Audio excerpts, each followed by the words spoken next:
There's three reasons that everybody should know that on September 23rd of 1952, Richard Nixon gave what is called the Checkers speech. First is because it became political slang for an emotionally evocative speech that hinges a little bit less on logic and a little more on a cute dog.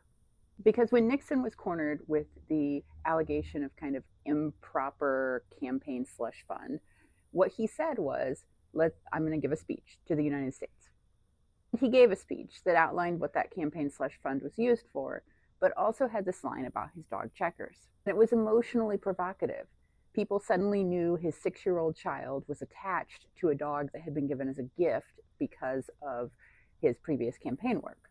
The second thing you should know about the Checkers speech is that it is absolutely unfathomable that we would have that kind of transparency today from any major political candidate.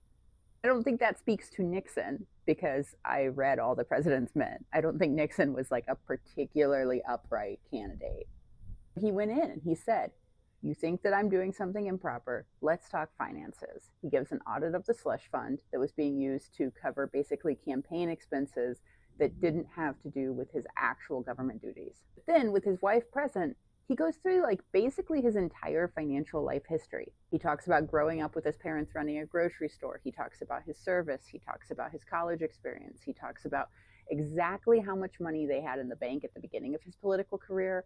He talks about exactly how much they have in the bank now. He talks about small petty loans. He talks about mortgages and how much they have paid off on each mortgage. He had been on the edge of having to drop out of the campaign before this speech. We're to the point where there's debate about what candidates even need to disclose, let alone that kind of disclosure. The third thing you need to know is that Checkers was, in fact, really cute.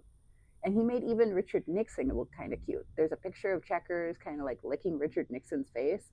And Richard Nixon looks like relaxed and kind of chill, which was not standard Richard Nixon.